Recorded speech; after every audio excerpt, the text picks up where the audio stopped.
Hello, everyone, and welcome to episode 120 of the All in Football Fantasy Premier League show and podcast. I am your host, the self proclaimed FPL guru, Alex Rex. And joining me today are my usual suspects. We're all back together again. It's Barry Stokes and Scott Williams. Barry, where in the world are you I'm today? at home today, so nice and easy. So yeah, Uh, Boring. Yeah, I want you to be somewhere random, watching some random football match, maybe Wales. Are you gonna get to see any of Wales's games this international break? I've been watching them on S4C. Might start trying to learn Welsh because I have to watch on my phone, not the TV. So yeah, That'd be interesting. We'll get you on at the end of the season, and we'll test you Welsh out. Scott, how are you doing today? I'm all right, yeah. Decent intro, that mate. Not as good as last week's, but all right. I am. Yeah, I can't live up to last week's. There definitely would have been a lot less laughs at this one, I'm afraid. But well done to you guys for last week. I really enjoyed listening to the podcast. I always miss it when I'm not on it. But there I was celebrating my daughter's birthday, so it's all her fault. Thanks very much, Quinn. So, guys, we'll this week we'll be just touching on a bit of football chat, really, and then a few lessons learned from FPL season so far. I'll get right into it. Don't forget to give us a like on us. I don't know, give us a like on YouTube. Follow our YouTube channel. Don't forget to subscribe to our podcast wherever you get that from, Spotify, Apple, wherever. And then also follow us on social media platforms, All4Pod, All4P, Twitter, Instagram, and TikTok, where I will be doing some more dancing, Scott. So thank you for that shout out before. Right, Manager of the Week. Let's get on to it. Christian Filipov. 89 points. How do you get 89 points these days, honestly? Took a -8 to get there, three transfers. Pickford in goal with 11 points. Phenomenal save at the end of that match to keep that 0-0. Digne, Martinez, and Calvin Bassey. I've not seen Calvin Bassey in many teams, but Fulham, not too bad having a defender in there. Bruno Fernandes, 17 points. The man, Bruno, the magic Portuguese Magnifico, can't even say it. Mo Salah 14 points. Brian Mbeumo again with some sort of return, even if it was only an assist. 5 points. Bowen, Visser, Scott's man. Great shout, Scott. You've done really well off the back of that one. Strand Larson, Baz a shout. Well done, Baz. You've done really badly off the back of that one. that's Uh, fine. and uh, and Haaland captain with 10 points. So he didn't even go for the right captain shout and still got 89 points. So well done to you. I do have to give a shout out because you did take a -8, so you were 81 points net to the net manager of the week, which we don't often have. Oladoye Tahib. So well done to you with Oladoye FC. Can't lie, need a better name, mate. Step up. But one of the most boring names down the list. I want to see a different name here next week if you are listening to the podcast. But well done for 84 points. Pickford, 8 Nori, Porro, Pinnock, Smith Rowe, Palmer, and Boomo, captain. Salah, Dominic Solanke, Cunha, and Isak. So yeah, nice team. A few different. I think one of the things straight away I'll say in terms of a takeaway for FPL, but we'll get into in a little bit more detail. But then there aren't that many similar players across these two teams. And we've got an 89 points and an 84 points with a different captaincy. It feels like this season there's so many different options, and it's so good. It's refreshing.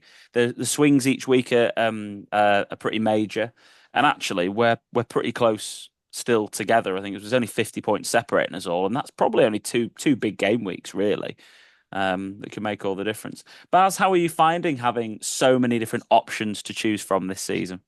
Horrible. To be honest, because I always gamble with one. For example, like Larson doesn't work out.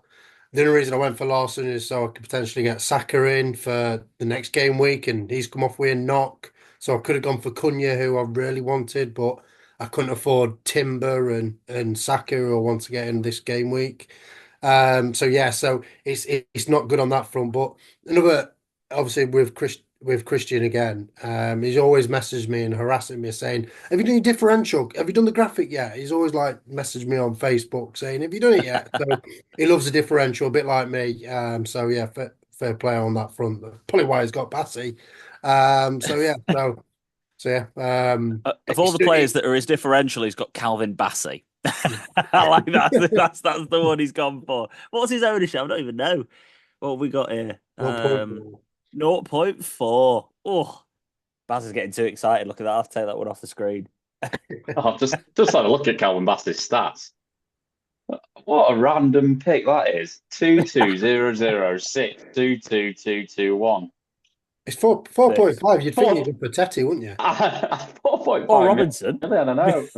Yeah, but Robinson's 4.7, isn't he? So it's Oh, well, he is now, isn't he? Yeah, he's gone Yeah. up and he was 4.5 at the start of the season, wasn't it? But yeah, no. Well, and to be fair, Bowen at the moment probably across the board's a bit of a differential. He's not in many teams, but that's because West Ham are rubbish. The only team they can beat is Ten Hag's United with a dodgy penalty.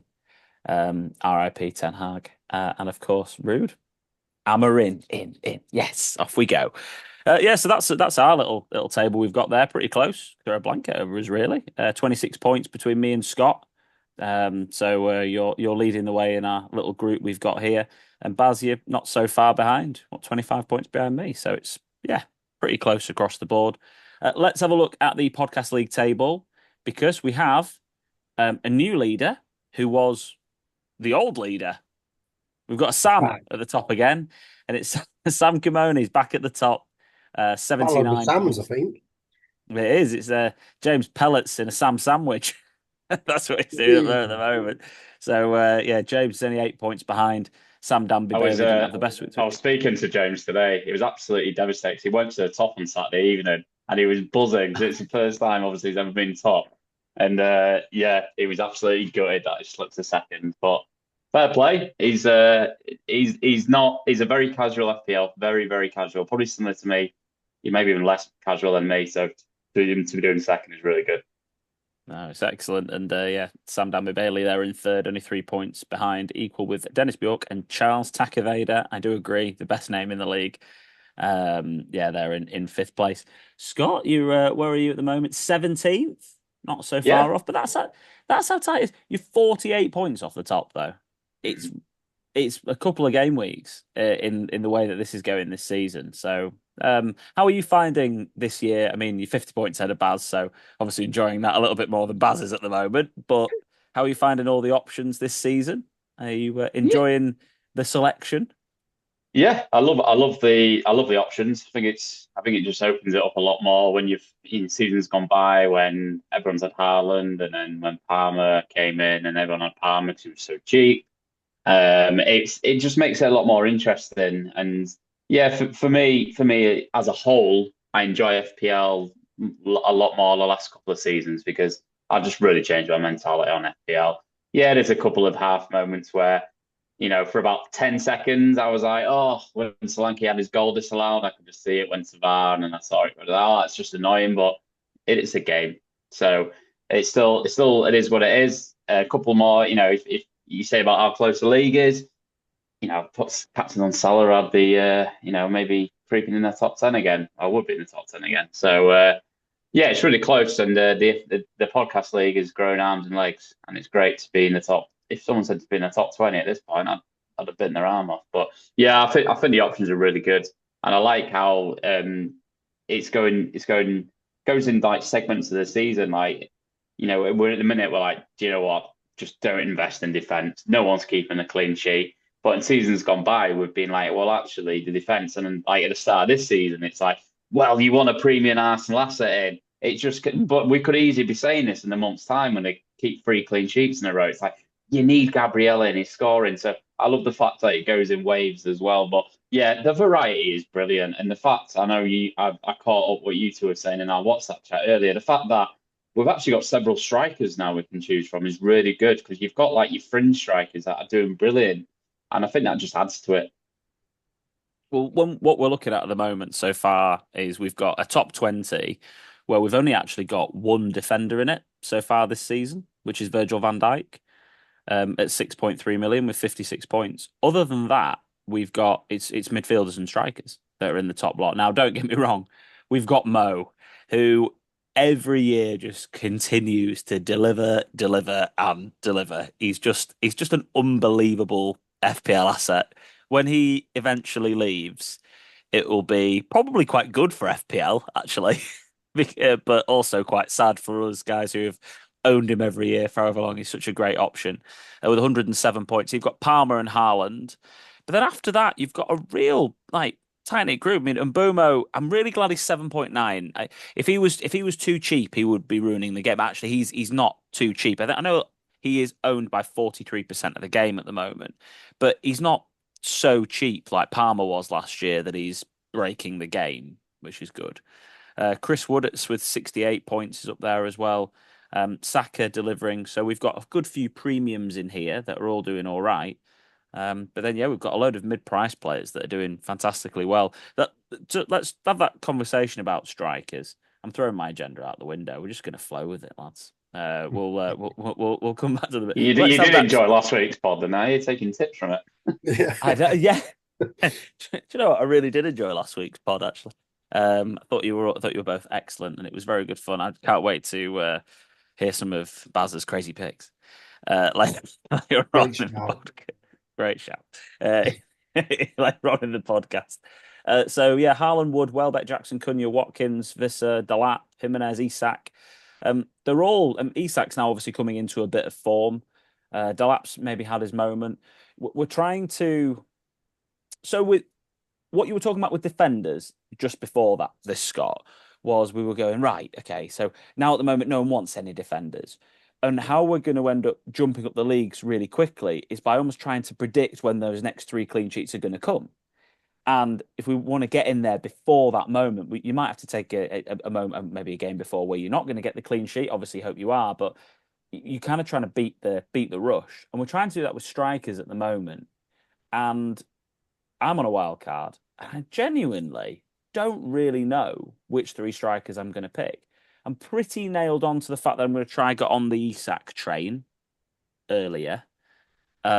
This is on flames, as we would say. It's just the next one. Baz, what strikers are really sticking out to you at the moment, other than Strand Larsen? Calm yourself down.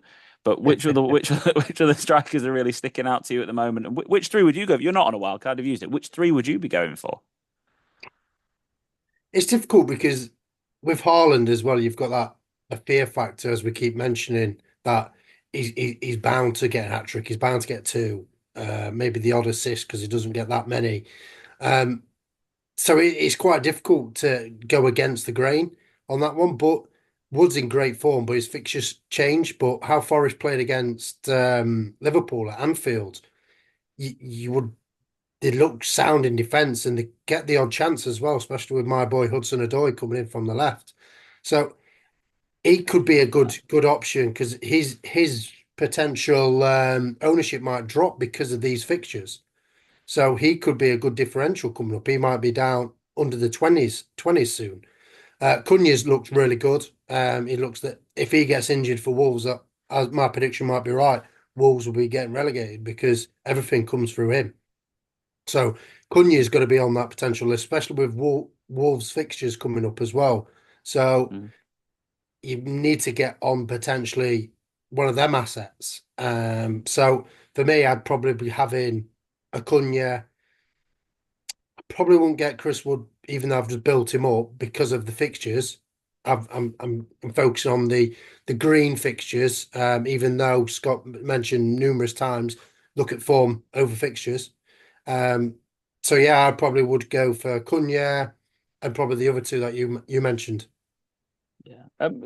Scott, in terms of if Chris Wood, as an owner right now, he's 25% owned, just shy of 24.4, 6.6 mil. I've got him at 6, so I've got 0.3 million wrapped up in value in him in terms of selling. Arsenal away next game, Ipswich at home the game after, which is obviously and City away, followed by Man U away under a new manager. You've got probably what I would say is probably one of the best fixtures, surrounded by 3, if not 4 or 5, if not maybe 6 of the hardest. 2 questions: would you buy him right now on a wild card? Other question: would you sell him? I wouldn't sell wood. Buy wood is what I was going to say. I wouldn't buy him right now, no, or get him in on the wild card. One of the big reasons is what we've just said there. We've just started off 4 or 5 other strikers. Maybe at the start of the season when we're like, who the hell am I getting in here to sit with him when you may be getting like looking at a João Pedro or someone like that. I don't think Chris is a Chris. Best mates with him. I don't think Chris Love is that. You don't do a that good very enough. often, either. That's not normally what you do. You're not normally a first namer of players, but I like that. Let's Uh, keep this going. yeah, so I don't think Chrissy. I don't think he'll sustain the form. I don't think he's a good enough player to do it all season. I don't think most players are. So that Ipswich at home does look tasty, but Ipswich have just shown at the weekend they're no mugs. Like they've just gone to Spurs and only conceded one goal there. That came from a set piece. So yeah, I think those fixtures are super hard. Like you said, Arsenal away, City away, and a new man in Man United away. I think it's time to get rid of Wood. Yes, he might get a couple of goals in that Ipswich game, but I think if you look at Acuna, and I think Wolves are starting to play a bit better now. And I agree completely with Baz. Everything comes through him. He's the creativity match. They did a really good piece on him at the weekend. He just comes deep, picks a play up, just picks the right pass out every single time. He'd be a player I'd be looking at getting. Visser would be one I would definitely be looking at getting. Next couple of fixtures are nice, and then got some trickier ones. But I still think Brentford they're just attacking team. There's a reason that you invest in the midfield and the strikers and never the defence with Brentford. But yeah, for me, Chris Wood is a no-go at the minute, but fair play, him and Welbeck. I'm just waiting for him to kind of stop returning and then just keep doing it, really. They seem to have one game off every sort of 4 games, but I think it comes to an end for Chris Wood. For Chris Wood as well, is I think the importance that is expected goals. For those of you who like expected goals, is 4.5, and he's scored 8. So he's by far outperforming. He's doubling what his XG would be. Got to say, it's the same for Cunha. His XG is 2.4, and he scored 5. The other thing that you get with Cunha, though, I mean, maybe you do get it with Chris Wood. I've not actually checked his stats. How many assists has he got this season? Oh, none. Yeah, none. I didn't think it was the case. I thought I'd double check that before I made this point, though, is that you also get assists with Cunha. So Cunha's got 7 attacking returns so far this season, off an XGI of 4.6. He's on par with the assists, obviously beating his XG. But if you have a look, he's managed to return 7 attacking returns while Chris Wood's returned 8. And Wolves have only won once. Like, he's still returning good numbers in what is a team that's not performing well at all. Fulham away next, Bournemouth, Everton, West Ham, Ipswich, and Leicester over the next game. Those fixtures are fantastic. Yeah, at the moment in my wildcard team, it is Cunha in there with Visser and Isak. If you For if you have Go a on. look, if you have a look at the fixtures as well, the fixtures, if you want to keep an eye on Wood, they swing completely the same week. They start turning around game week 18, 19 for Wolves, and start getting better similar time for Forest. So you could just look at swapping them back. They're very similar in price. Yeah, I say, Baz, we've converted Scott. Scott's looking further than 3 weeks ahead in terms of fixtures. What's Because I got going my on? screens up here. He's It's all about the screens. Got an We've off my got. chair. Hold on, pick him up. Isak, want to talk to you about a little bit about Newcastle and Newcastle options. Won the last 2. One of them was against Arsenal, and the other one was Forest away. I mean, let's be honest, they beat the teams that were. I mean, I don't know where Arsenal were in the league at that point, probably third-ish. They've probably beaten 2 third-place teams in a row there, really, haven't they? Starting to look a little bit better. Isak scored in all of his last 3 as well as getting an assist. Fixtures moving forward, they're playing West Ham, an awful West Ham team at home. Crystal Palace away. They haven't got Liverpool at home, but Brentford away, who concede a lot. Leicester, Ipswich, all the way up to Villa at home on Boxing Day when the fixtures kind of turn around game week 18. What are your thoughts, Scott, on Isak as an option in FPL? 16.6% owned. Is that someone you'd be considering on a wild card? He certainly is one of the players at the top of my list as maybe a differential in our league.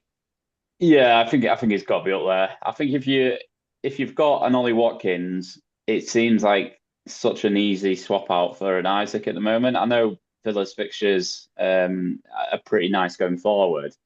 However, what going back to the eye test, Watkins has not looked really on it. The other factor as well is if you look at minutes on the pitch, Watkins does get hooked off a little bit for Duran.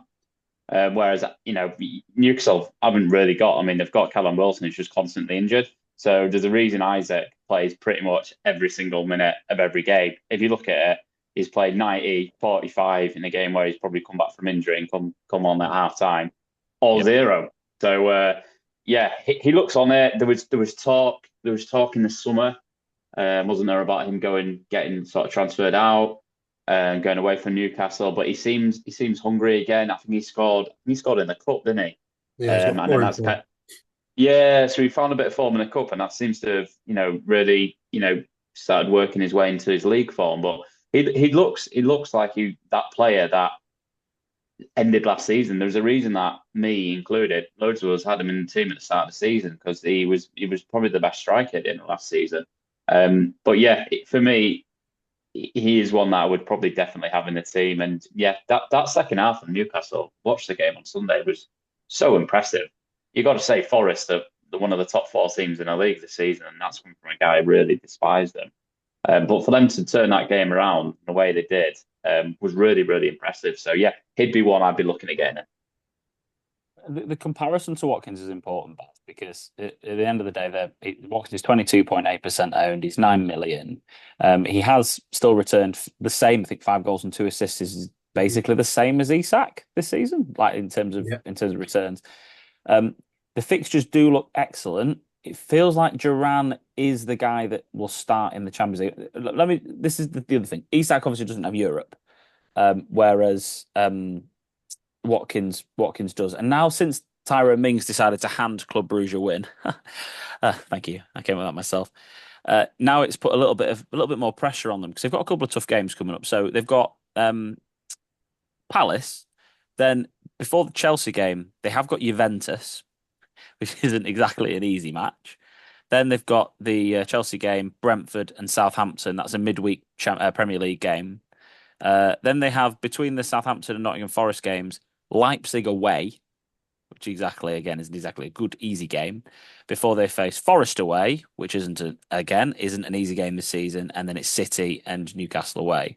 So on paper, that Palace, Brentford, Southampton 3 home fixtures look really good, but what do you think about Watkins as an option over these games? What do you think about Villa's options over these games, Baz?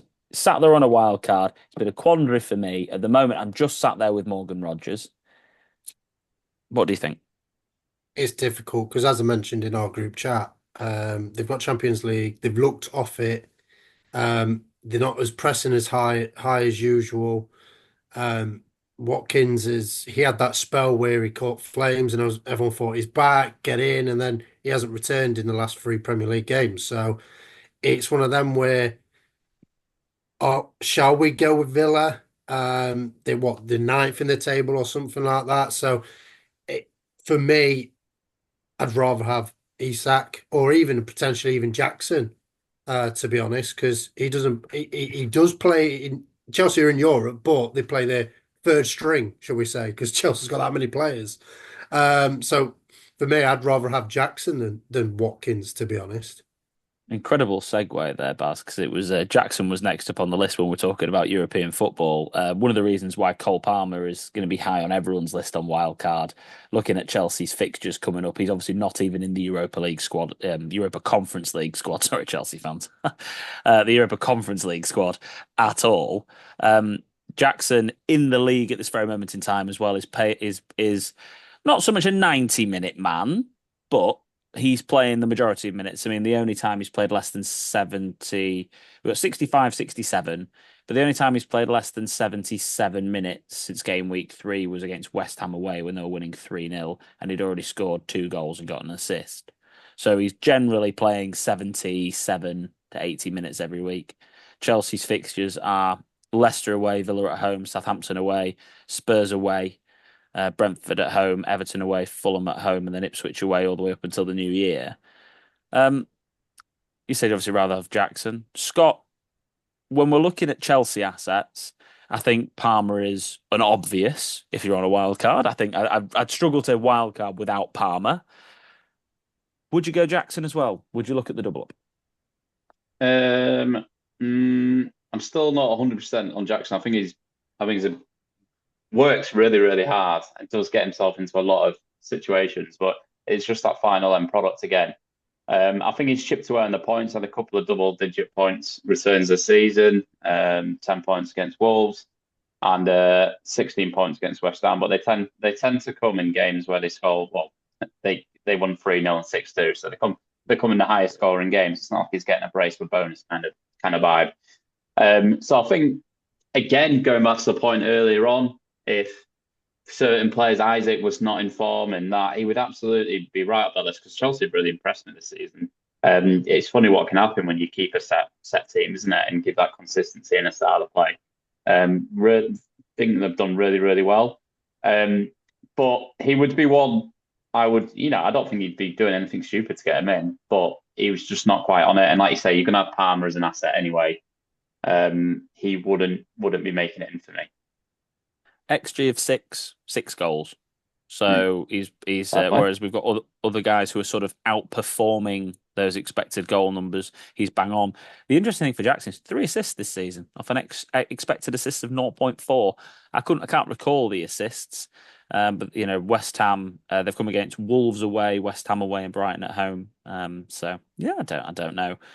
We've got the other 2 options. I said we mentioned. Let's talk about this, Scott, because it doesn't often work out really when you try and punt on a player earlier than everyone else does. You took the decision to go with Visser. You could easily have gone for Chris Wood at the time if you'd have wanted, or any of these other players at this sort of level. You went for Visser. He's got 10, 2, and 13 since. Obvious keep for you if you would wildcard. Would he be on your list of strikers to put in if you were in my shoes? Because he is at the moment for me. I wouldn't, because they've obviously got 2. I always still think Everton away is a fairly tough fixture. He seems to have shored them up a little bit. So they drew 0-0 at the weekend. Leicester at home is a lovely fixture, so I would love to have him in that game because Leicester, they love to concede goals. It feels like, but then the fixtures get pretty tough, really. So he wouldn't actually be one I would get in my team. Obviously, I'm not getting rid of him, even if a wildcard. I'm not getting rid of him this moment in time. But I feel like I don't love that Everton away fixture. If it was Everton at home, Leicester at home, probably sat here having a very different conversation because they're 2 very juicy fixtures. But I'd again sound like a broken record. There's just better options out there for the longevity of the game weeks that you're going to be taking them in for. For me as well, once I've wildcarded, I've got I'm not like carrying over my transfers or anything like that. So that's another factor I would play into it. But for 6.1 million, I'll be honest, I'd maybe even look at Evan Nielsen, someone like that. But yeah, because Bournemouth look really good and Evan Nielsen looks decent. So. Hey, he scored in all of his last 3. I mean, I know it was a gift against Brentford, but at the same time, he still had to put the ball in the net. He's managed to score against Villa away and against City, and he got an assist against Arsenal. So, not the worst shot in the world. Baz, one of your favourite boys, decent fixtures, 5.9. What do you think? I like him. He's fitting quite nicely after he had a bit of a barren spell early doors. He missed that penalty against Chelsea, but after that, he's come back stronger. He's holds the ball up well. He's linking well with Semenyo. Kirk has as well, flying down that left flank, putting crosses in for him, and he's just getting on the end of him, and he's doing the business. So you have to really look at him, especially if you want a differential up front at 1.5% owned, and with Bournemouth fixtures going forward and Spurs at home. Spurs are very leaky as well, so you probably could think he probably could score in that game as well, or assist. So for me, it'd definitely be. I'd rather have him than Wisser, as Scott mentioned. So, but he beat me to my crazy shout. So yeah, that's my crazy shout of the week. It's interesting, but you've got your form there, and again, 4 goals off an XG of 4, 0.6, 1 assist off that expected assist. So like 5 goal involvements off an expected goal involvement of 4.6, he's pretty much bang on. What you'd expect him to do and expect him to deliver. He's in the starting lineup, and the fixtures for podcast listeners: Brighton at home, Wolves away, Spurs at home, Ipswich away, West Ham at home. then Man U away, and then Palace at home, Fulham away to the end of to the end of the year and the end of the wildcards period. Yeah, there's a chance there for me where I might take a view on it for these couple of game weeks, maybe go Vissa for those first two, and then see what happens going game week 14. Because that 15, 16, 17, 18, 19 run again is quite nice for him. But again, you don't want to miss the form, do you? But isn't it nice? We've got lots, isn't it nice, everyone? We've got lots of options, and we'll call it there with the strikers because we could talk about all the other individuals in terms of Delap and your Welbecks, but. Baz, any other crazy shouts on this list you want to point out before we move on to have a quick chat Well, about like I other say, midfield you options? mentioned Delap. You could say Raul Jimenez is back as well. So there's that many as well. So you could go on hours talking about. I'm not even going to mention my Strand Larson. That I've missed the boat on that one, I think so. But it is what it is. Live and die by the sword. We've got players. So from I've got 1, 2, 3, 4, 5, 6, 7, 8, 9, 10, 11, about 11 or 12 strikers, all within sort of 24 to 7% owned, which is great. So anyone could, all the impacts would be great. Baz, you want to be fishing in this sort of pond down here, don't you?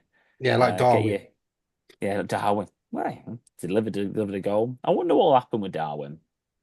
I just with Jota coming back after the international break and your best friend Gakpo putting the Mhm. ball in the net sometimes, Baz. Like, what do you see him keeping his place in the team? It's difficult. I think they'll rotate more, and I think he prefers Jota more than Darwin, and Gakpo's more on the left side for Diaz competition, and Salah's just Salah. He's just a mainstayer because TA's is not fit enough, and it was just a bargain to get him in for a nice little backup. So yeah, I think he's probably going to get bombed again because he just misses too many chances. Whereas Jota's more clinical than Darwin, even though Darwin probably works harder than Jota, only just because Jota does work hard. But for me, I think Jota will probably be coming in, ease his way back in. So many midfield options, Scott. What I'll do is instead of organizing this by total points, I will organize it by form. Um, Salah right up there at the top. Bruno, what do you think? What do you think, Yeah, Scotty? I mean, we did mention on the podcast last week. It's someone definitely to keep an eye out. United's fixtures look really decent. New manager coming in as well, so expect a new manager bounce. Yeah, I mean, Bruno's Bruno's what his goals at the weekend was fantastic as well, especially his first goal. That was brilliant finish, that one. Yeah, when United play well, Bruno's usually had a good game. Everything usually comes through him. Um, and like you say, you're going to see a bounce come in. It's just the only thing that would come. I would have him if budget wasn't an option. I think he would be in a wildcard squad of mine. But it's just that money. If you can make away from it, it's hard. It's you sat here thinking I'm on Palmer and I want Salah Salah. and potentially I want Saka still in my team. So actually, can you afford an 8.4 million? You can, but you're probably not having Haaland in your team. So I can't imagine you having Haaland and Bruno. So it just depends which way you're going to go. But yeah, I think those fixtures look nice for United coming up. Obviously, Arsenal away, Forest at home, City away. I still don't think Forest at home should be one to be scared of, really. They've started the season well. This is when we say sort of keep an eye on the team as well as, it does give you a good indication, especially for people that don't keep an eye on football about how well teams are playing. But that's a green fixture at the start of the season, and I think it can be again, especially with United coming into a better form. So you've obviously got that sandwiched by two really tough games away at Arsenal, away at City. But yeah, he'd be one I'd be looking at, but you'd have to make funds by probably not having Haaland. Yeah, so it's a difficult one to be able to afford him, and my decision really is affording him and Saka because Palmer and I can't have Haaland as well. But it's like, do I put him in and Saka and Mbumo, and then it's just you're spreading your funds and how do you put? And it's a bit the same as what you've said about Vissa though. So you wouldn't maybe not bring him on a wild card because he's got two good fixtures. Yeah, they're under a new manager, but then he's got three not so good fixtures. So if you kind of almost are you guaranteeing yourself to have to do a transfer? the game week 14 when you bring him in? It's maybe, especially with how expensive he is. You can't really hold him on the bench, can you? He's at that No. level where you have to play him every week. It's an interesting point about Arsenal, and we're obviously seeing Man City have a slump at this very moment in time. The fact that Ødegaard's come back, obviously Rodri's not coming back this season for City. Um, it's amazing how key that is for Arsenal, isn't it? I know that everyone banged on about it in the Chelsea game, but from an FPL perspective, we've got to remember how important he's going to be for someone like Bukayo Saka. So Saka hasn't exactly been in the greatest of forms of recent in terms of FPL returns. He blanked in his last two. Obviously, didn't play against Bournemouth. Got 9 against Liverpool with one goal, but he's blanked in his last two against Newcastle away and Chelsea away. Um, but I think with the fixtures coming up, Forest at home, West Ham, Man U, Fulham, Everton, Palace, there's some good fixtures in there. And with Ødegaard back, do you think he's someone that you should almost must have on a wild card baz, or do you think he's a nice to have? Who's that? Saka or Odegaard? Saka. He'd be one of my transfers coming in. So for definite, I would be if I was on a wild card now, I'd be getting Saka in. But the problem that you've got is you want Saka, Salah, Palmer, and probably Bruno. But as we just mentioned, it's difficult to have without obviously having Haaland. But with Man City's fixtures and how they're performing, it's probably the right way to go, to be honest. And I'm pro Haaland and having them four, it's definitely worth having because them four, you only need one of them to really outscore Haaland, and it's worth it because you're potentially going to captain one of them four. So I would definitely be having Saka in. As I mentioned, I'll be transferring him in this week. So and it just you know you're going to potentially get something from him, even in bad games, a bit similar to what Salah is.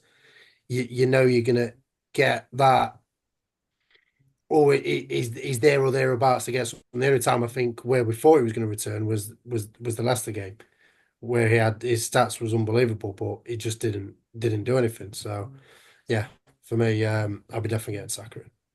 Yeah, he had his highest expected assists of the season and was the only game of the first 7 game weeks he didn't get an assist.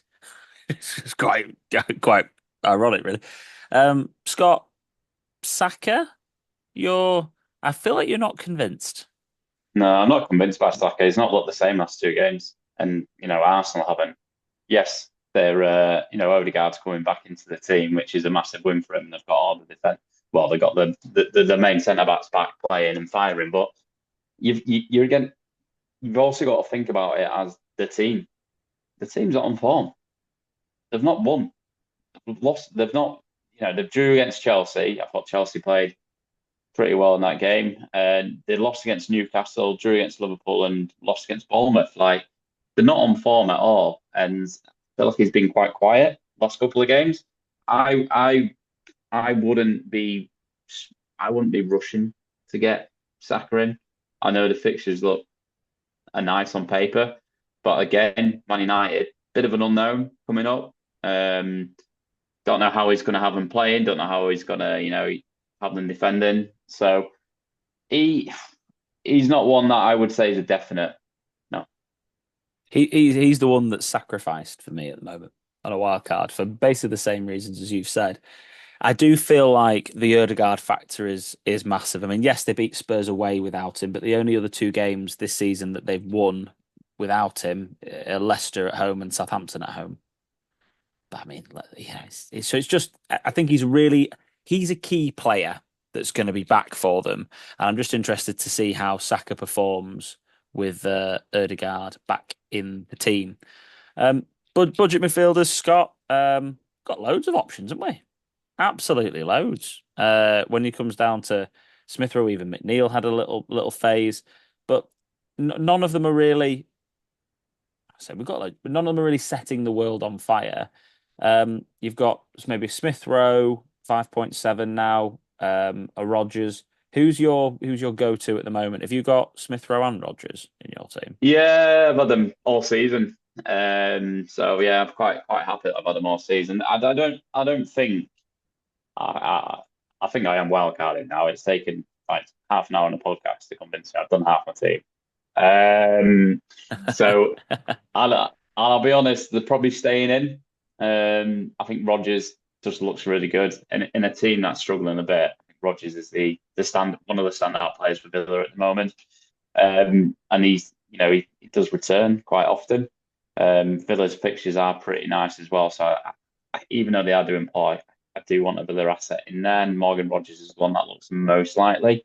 And Smith Rowe is just playing well in a Fulham team having a really decent season again. Yes, he's got a bit of a mixed bag of fixtures, but if you're wildcarding, I'm going to say something pretty obvious now, you're probably going to be happy with like your players and your squad. Therefore, you can't play them all. So actually, he's probably going to, that Spurs away game, he's probably getting sat on your bench. So he's someone I'm not going to be getting rid of. But don't get me wrong, he'll sit on my bench and probably do what Morgan Rodgers did for me when he sat on my bench the other week. I think same for you. I want it and get a 9 point return. But soft 9 as well, point mate. return. Both forms. 9 point return. 9 point return. By the way, in a 4-1 loss. Oh, Yeah. how does that? I was sat there thinking, I think I've been a little bit unlucky here. Yeah. The only clash is game week 13, really. When I was looking at the way that the fixtures work out, 13 and 18 between Smith Rowe and Rodgers.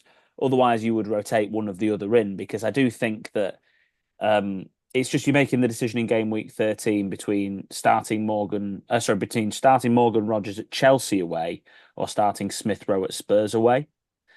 And then in game week 18, it's a decision of Chelsea away for this time for Smith Rowe versus Newcastle away for Rodgers. Other than that, actually, when Smith Rowe is playing Arsenal at home and Liverpool away in 15 and 16, well, Rodgers has Southampton at home and Forest away in those games. There you go. So they do work quite well together. And if we are going to be, it feels to me as if the formation this season is a 3-4-3.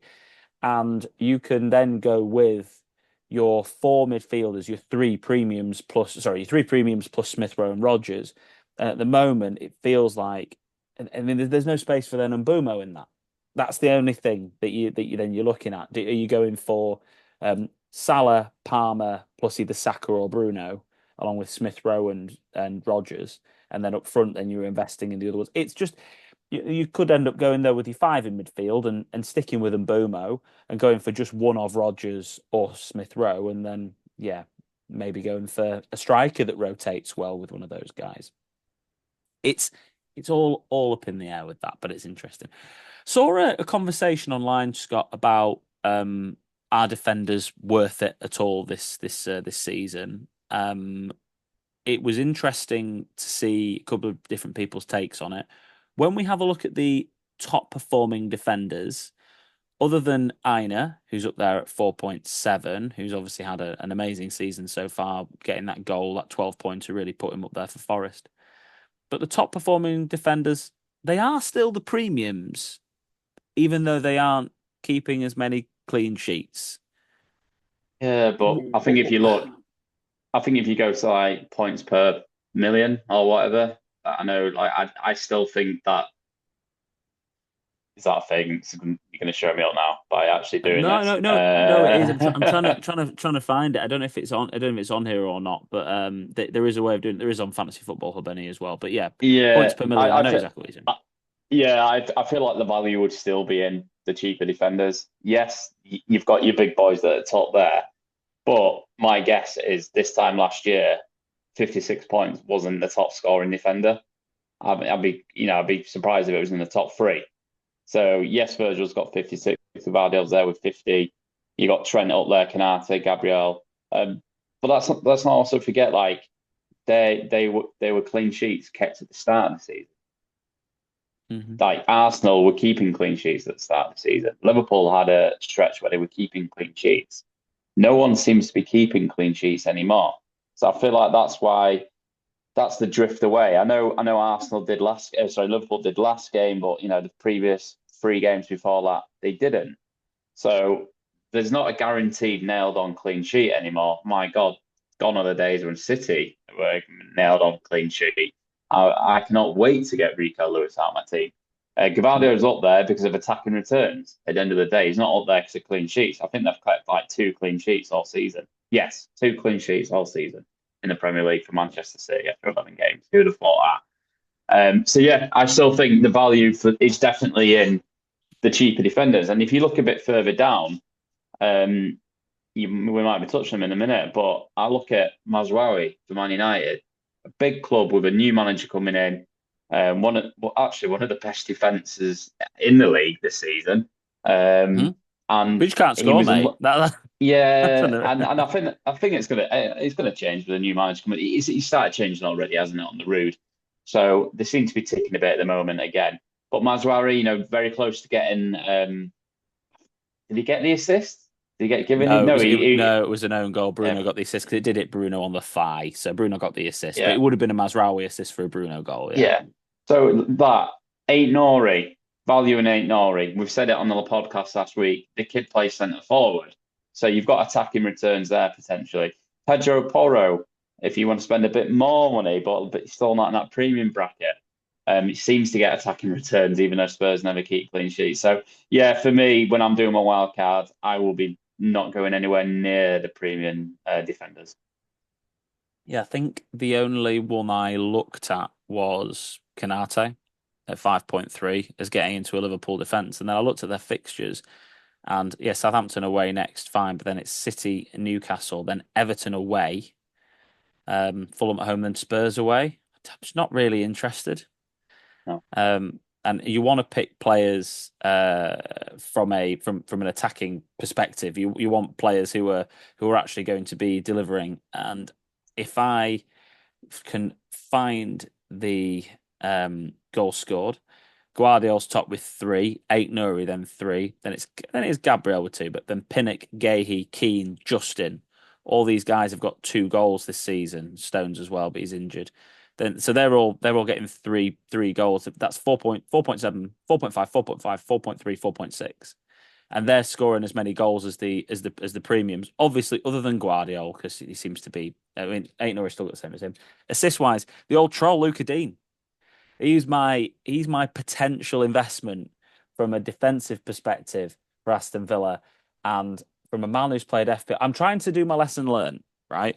So this season I've gone with my experience playing FPL of going, no, I'm going to go for Saliba over Gabriel because he's more nailed than Gabriel is in terms of in the team, in terms of a back four. Arteta feels like he wants to drop him. He's bought Calafiore, blah blah blah.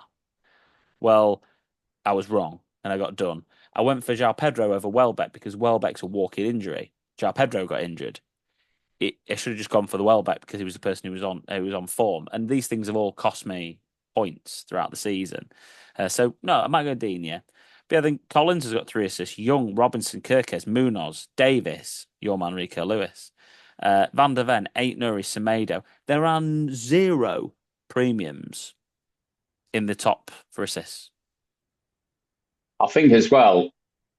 Um, I think as well when you think about money, so you might be sat there, you've got rid of Haaland, you might be sat there and go, you know what, I've got a bit of money now. Well, at some point in this season, you will be getting a big man back in your team, and you want to make that as easy as possible. So if you're thinking, oh, may as well just go for a Virgil because I've got an extra 1.5 million, well, you're making it much harder to then get back to Erling Haaland. So just remember that. For me, I want to hopefully have a few million in the bank if I do take Haaland out my wild card because I want to make that easy as possible because he is coming back in your team. Boxing Day game week 18, yeah.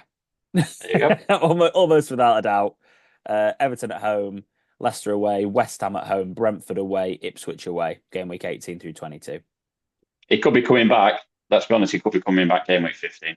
If he does silly things in the next few fixtures, and then that's his like really, really tough run out of the way. You could be coming back even easy earlier than that. All that needs is a Palmer injury and him to caught fire, and you're like, oh crap, let me try and get back on him. So well worth considering that.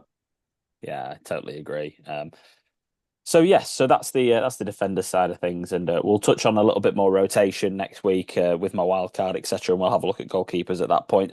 Let's talk about the differential draft results, and then we'll get on to a little bit of football stuff to wrap up because there's no point in doing captains with it being the international break.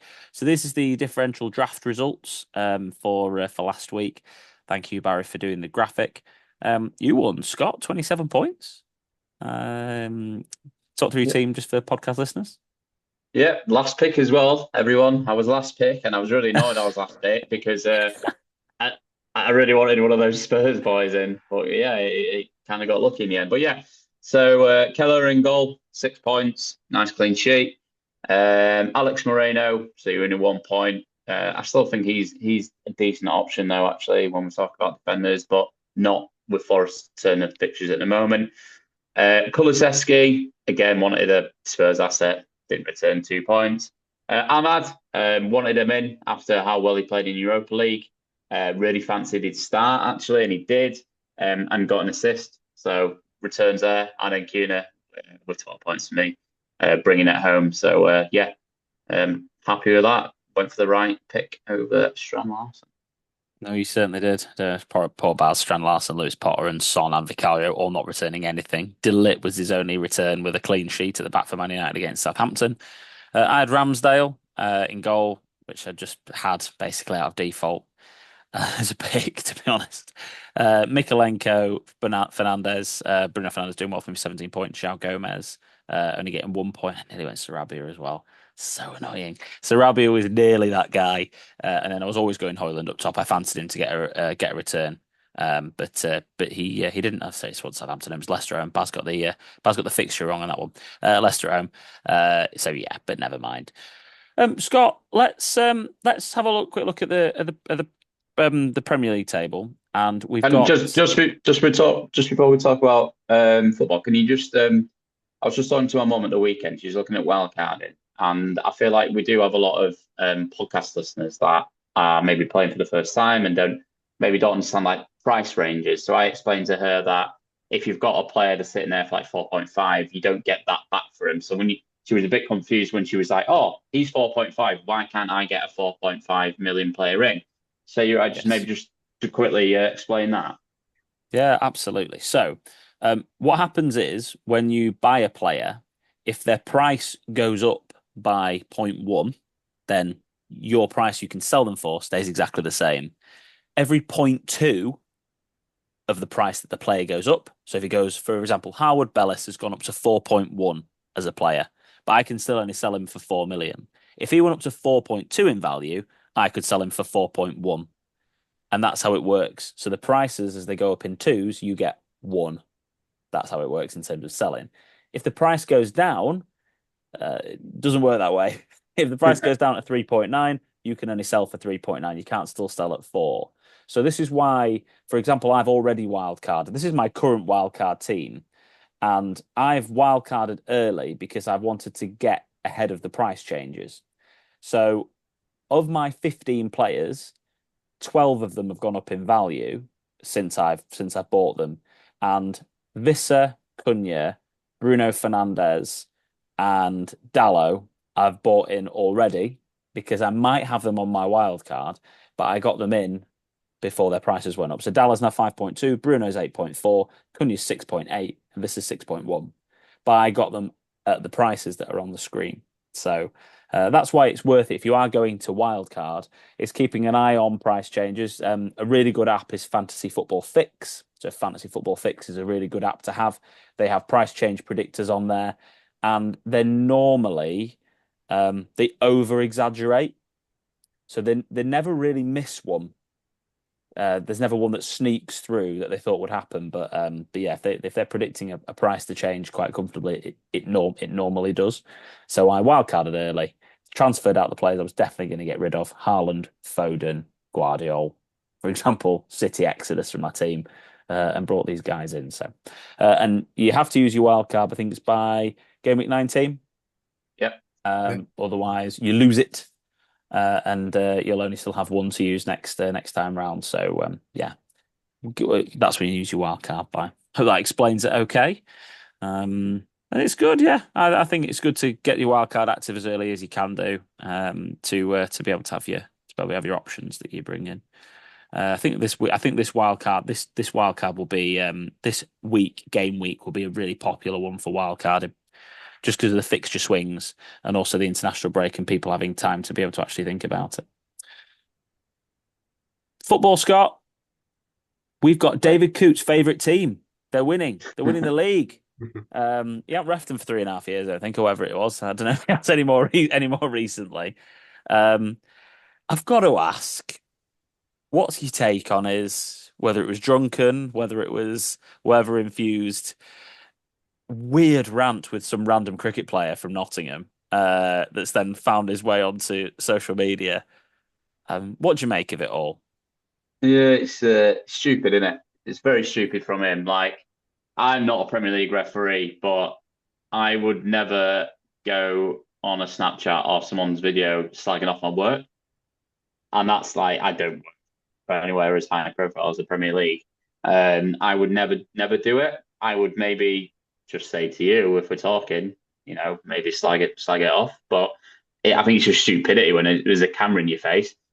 I feel like if someone had sneakily recorded him doing that, I'd have felt a bit bad for him, if I'm honest, because actually, Yeah. why can't he just say what he wants in his own private life? But yeah, the fact that he's doing it with a camera in his face is just stupid. Absolute stupidity. Deserves to get punished for it. Deserves to get. I don't think he deserves to be sacked. I don't think it's that big. But I feel like he deserves to probably get relegated into maybe like the football league. I know it's happened in the past with refs when they've been punished. They've been had to work their way back up. And yeah, it's a lot of money on the line in the Premier League. There's these decisions are big. So yeah, I think my initial thing is just stupidity. What an idiot. Baz? Corruption. They are the PGMOL. David Coote is corrupt. He's cost Liverpool 3 Premier League titles. He's the reason. He's the problem. Top six bias thrown out of the window. He's biased for all these other. Any validity in any of this, or is it slanderous and the people need to be very careful about what they say? No, I think it, like say Scott's it nailed on the head, stupidity.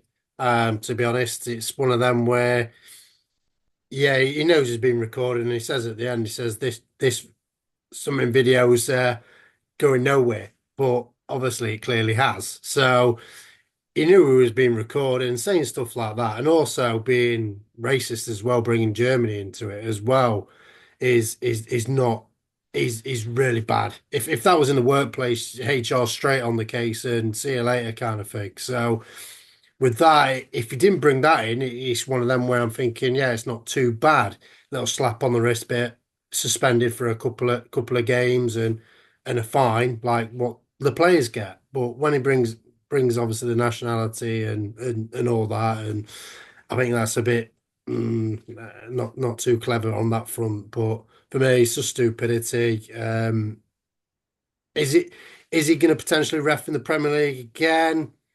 It's going to be difficult because anything that impacts Liverpool, then obviously questions are going to be asked on his integrity. So yeah, it's difficult on that front. But for me, I'd give him a slap on wrist, suspend for 3 to 5 games, not even bring him down to EFL, just suspend him, spend his pay, kind of thing, and then bring him back after three or 5 games, something like that. So yeah. And don't forget, we're such a fickle society. People forget. But certainly everyone that's not a Liverpool fan will forget in like 3 weeks, even like a week. So yeah, yeah. People will be talking about Paul versus Tyson, and that'll be forgotten about Coots. So yeah, it'll be fine. What did you Netflix Live say? on Talking Friday. about what? Netflix Logan Live on Paul versus Friday. Tyson. Oh, Paul. What is something totally different there? It's really difficult because Baz is right. He talks about he mentions the Germans and then it's the Scousers are mentioned in the video and he uses really offensive language about it's difficult because if I went on a video right now and slated one of my biggest clients, uh, used all those expletive languages and stuck it on social media, I'd be fired like immediately. I'd be gone, done. See you later. And it would not be it'd be gross misconduct, and you're done. So I think he's very lucky if he keeps his job, in my opinion. So we'll see what happens, but yeah, the accusations of corruption are just going to be rife now, and it just doesn't do any referee a favor. It doesn't do any refs any favors, does it? Can you imagine being a referee going out now on Saturday to just try and referee some Premier League matches? You know, Jurgen Klopp's already accusing Coote of being a liar and stuff, and that's one of the reasons why he's got annoyed with him. So yeah, the referees are they're going to be under a hell of a lot of pressure, aren't they? Off the back of But that ridiculous moronic thing that he's done. with that anyway, they're under pressure anyway, and how much abuse they get from the coaches and from the players anyway. I think they should have the time to have their fight back, but in a private matter, like in the change rooms afterwards, and have a press conference after the game would be a good idea for referees to not to vent their anger like Coots and stuff like that, but to explain their decisions and also bring up potential people slagging them off and things like that. I think it'd be good for the game. Let's be honest, how many times do we listen to Monday Night Football ever? And Jamie Carragher, who also don't know how he has a job still after what he did. But how many times has Jamie Carragher ever gone? The referee had a really good game this game. Let's have a look back at the decisions that he's made. No, it never is. It's always let's have a look at the mistakes they made this weekend. Like Ref Watch on Sky, he always makes me laugh on Sky Sports. So they have Ref Watch, which is basically like Dermot Gallagher and Stephen Warnock, who whatever I can't stand anyway, and Sue Smith stood there giving their opinions on how wrong the referee's decisions were. There's a whole program about it. There's never once mentioned really in that. By the way, should we have a look at the 5 decisions they did really well on? Uh, it's basically always talking about how bad they are. I mean, there's a couple of occasions in there where Dermot says this is the right decision and this is why, but yeah, I just think he's not done his mates any favors as who were going to go out and ref at the weekend, has he?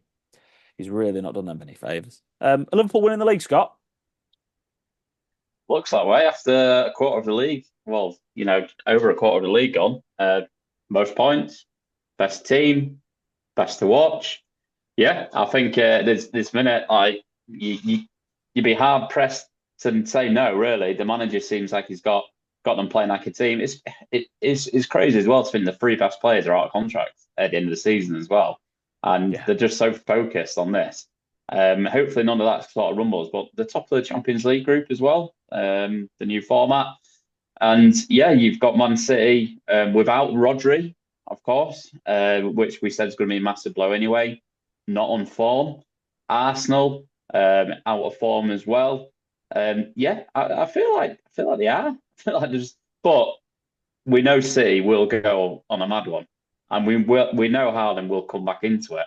Kevin De Bruyne's back now for probably 10 games till he gets injured again, but that's he's going to be linking up with Haaland again, putting those through balls through. So, but yeah, as things stand, are they going to win the league? Yes, I think they will. Well, they've bottled it if they don't, because every team who's ever been in this position after this position in the season has always won the league. That was the match of the day stat. No, I mean, look at the end of the day. Look, we saw what happened a couple of seasons back. They're a Van Dijk injury away from a problem, aren't they? Like that's the big thing. And somebody like that, if they lose a big player, they've been relying on that on Gravenberch a lot as well in that holding midfield position. There are a couple of injuries, just like Arsenal have had and City have had, away from it being all leveled up again, aren't they? But they have looked phenomenally good. I've got to give them credit for that. 6 goals conceded. Um, Barry, anything to add on there? If not, I Just want to. just hope we don't slip up, to be honest. Oh, the Liverpool fans will hate you for that one. Poor Stevie Gerrard. So Man City 5 points behind. Crisis. Pep out. 4 losses in a row. It's over, isn't it? They're done. Talk to me, Baz. Never done anything, Man City. Linked with Zubimendi, would you believe it, in January. So yeah, so that'd be interesting if he comes and didn't go to Liverpool. Yeah, you can't rule him out with obviously the goal machine. That's Haaland. He's having a little blip on his robot radar, but yeah, they've got a wealth of talent to their disposal. Doku's injured, and Savio's been in and out of the team with injuries, and Kevin De Bruyne, as Scott mentioned, is back for probably 10 games. So yeah, so kind of going under the radar, as I mentioned. Chelsea, maybe they might Mm. have a shout to play at the end of it. Maresca's got them Well, playing. The only problem is they got Lavia, who's a bit of a sick note like Reece James. But City going back to him, I think they'd be there or thereabouts and pushing Liverpool to the end. So for me, I still think Liverpool's going to win it. They'd be hard to bet against them, even though if Man City was in that position, they'd be evens or even like oh yeah. five to six on. Whereas I think Yeah. Liverpool 7-4, even at this. So yeah, that's Well, proves by the bookies, doesn't it? That Man City might come back and Odegaard's back now for Arsenal. So yeah, it's going to be a good title run, to be honest. I'm going to enjoy it. City missing Diaz, Stones, Rodri, and De Bruyne. It's big, isn't it? Let's be honest. Like any team would struggle to miss probably their two best centre backs. They're the best player in the world and probably the most creative player in the history of the Premier League. So you know they've had pretty big injuries, to be fair, and still Haaland should have been putting the ball in the net more with the XG that he's had. So yeah, it's been pretty crazy. They're definitely nowhere near out of it, are they? Speaking of out of it, Scott, Arsenal. What do you think? They're 9 points behind Liverpool here. It is a bit of a gap. Are they going to struggle to be in a title race from where they are? No, I don't think so. They've had a tough run of games. Chelsea, Newcastle, Liverpool. The Bournemouth one was a bit of a freak, but Bournemouth have shown they can beat anyone this season, beating Man City as well. Mm. Um, so I think the next run of games is pivotal. They've got Forest at home, West Ham away, United at home, Fulham away, Everton at home, Palace away, Ipswich, Brentford, Brighton. Who says they can't win nine of those next 10 games? So Yeah. I think the rest of this calendar year is really important to them. Yeah, up to that Ipswich game, they're probably looking at that and going, 7 games. We want 6 wins. We want to Yeah, we want to get yeah. 18 points on the board. If they do that, they're back in it. If they slip up, if they drop points at Fulham, which is a tough place to go, if they slip up against the Forest at home next game, then I think we're having a different conversation. But if they can win sort of 7 in the next 8, I think they're in with a chance. But they've put themselves in a bit of a sticky position. But with Odegaard coming back, the Gabriel Saliba back there, I think I can see them going on a run. Paul Merson was trying to make the point, was he, on Super Sunday? And I do agree with what he was saying. He was trying to basically make the point of that 9 point gap needs to come down to 6 before it goes up to 12. You know, the next move in the gap needs to happen. They need to close it. They can't let that gap really get any bigger. Um, Speaking of gaps, it's like FPL this at the moment. From third down to the mighty Man United down in 13. There's only 4 points. I mean that mid-table is congested as anything at the moment. Um, Anyone's race really for the Champions League still, guys. Obviously we're not. I can't imagine Brentford making the Champions League especially with their defense conceding 22 goals. But the European places are wide open, aren't they, Baz? Who's your can you name your favourites? Who do you think are going to be there? I think Brian's going to do it. I think they've got a good core of players there. And looking better defensively than usual. I know obviously they've conceded 15, but keeping Man City to 1 is no hot is very good on their front. So for me, I like our Brighton play. I think the manager's got him going as well. So he's only 31. He's younger than all of us. So and Oh he, God, it's depressing, isn't yeah, I know that's what I mean. it? And Darren Bent came up with a good start on Talksport. In 30 years' time, he'll be 61. So yeah, that was a great stat you mentioned on Talks. I was gonna, I Is was it gonna, been I was chatting to gonna. Michael Owen? I thought that Baz, you were actually going to say something. I was shocked. I was like, Darren Bent's come up with a good stuff. Yeah, Well so I delivered. thought that was Well delivered. hilarious, All right, and Andy you got me Goldstein then. absolute ripped him a new one. But yeah, Brighton, I think they're going to be up there, and I want to kind of replace Brighton with my West Ham shout for Europe, to be honest. So yeah, and also shout out to Fulham as well, doing well. My boy Harry Wilson coming off the bench, and well, he started actually, didn't he? He scored as well, so yeah. They start. They came for No, that. actually, he Didn't came I've, on. He no, he came came on off the because bench. Flash Score had him scoring before he even came on. So that's what confused me. So he's that they? good. He can Need a better he can rap, score Baz. from the Need a bench. better rap. Yeah. Scott, relegation. So to wrap up on the talk about football, we're looking at 14th down, obviously not 13th, lads. 14th down, we've got West Ham, Leicester, Everton, Ipswich, Palace, Wolves, and Southampton. Feels like the teams that are going to be down there, doesn't it? Really, for the rest of the Yeah, season. I mean, Man United's Man United. They'll rise. I'm surprised Bournemouth and Brentford. I don't know. I guess points wise, you know what, they're pretty comfortable still at the minute. But yeah, they seem to have done all right this season. There seems to be a big gap against the teams you've just said, and not only points, but in like quality of football and Yes, totally agree. performances. So those ones are definitely the ones that are cut off.